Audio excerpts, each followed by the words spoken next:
जब भी देश की सरकारों की बात होगी, आप देखेंगे कि कांग्रेसी चमचे पूर्व पीएम मनमोहन सिंह के नाम पर फुटेज खाते हैं। इनकी जुबान नहीं थकती ये बताते बताते कि मनमोहन कितना सच्चा, ईमानदार और महान अर्थशास्त्री था। चलिए इस भ्रम को दूर करते हैं और आपको बताते हैं कि मनमोहन की ये शांति और उसका महान अर्थशास्त्र देश को आज कितना महंगा पड़ रहा है।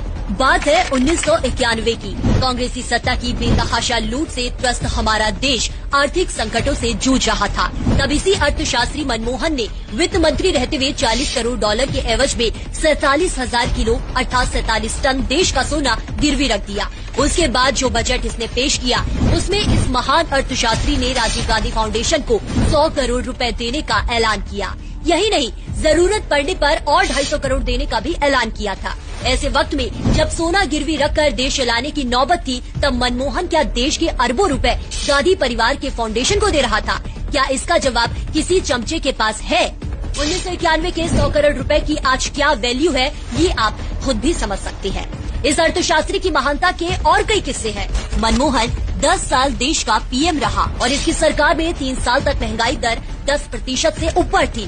कुल 9 बार महंगाई डबल डिजिट में रही। वहीं आज की बात करें तो कोरोना काल की विपरीत परिस्थितियों के बावजूद महंगाई दर 6.71% पर है। यही नहीं, मनमोहन सिंह ने पीएम रहते हुए 2013 में भी देश का 500 टन सोना गिरवी रखने का पूरा इंतजाम कर लिया था। मनमोहन के नाक के नीचे तमाम घोटाले हुए, लेकिन पीएम होने के बावजूद इसने आंखें बंद रखी। पावर में होने के बावजूद गलत होने देना, घोटालों को अनदेखा करना कौन सी ईमानदारी है? इसका महिमा मंडन करने वाले आपको ये बात कभी नहीं बताएंगे। जब कांग्रेस की सत्ता समाप्त हुई और मनमोहन ने देश का पीएम पद छोड़ा, तब इस महान अर्थशास्त्री ने देश को विरासत में दिया।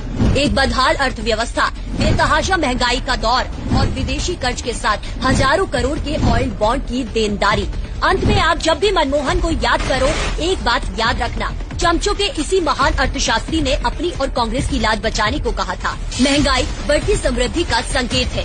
वित्त मंत्री रहते हुए जो मनमोहन गांधी फैमिली की आर्थिक स्थिति सुधार रहा था, पीएम रहते हुए जो मनमोहन गांधी फैमिली के इशारों पर नाच रहा था, जो देश के ऊपर एक परिवार को महत्व दे रहा था।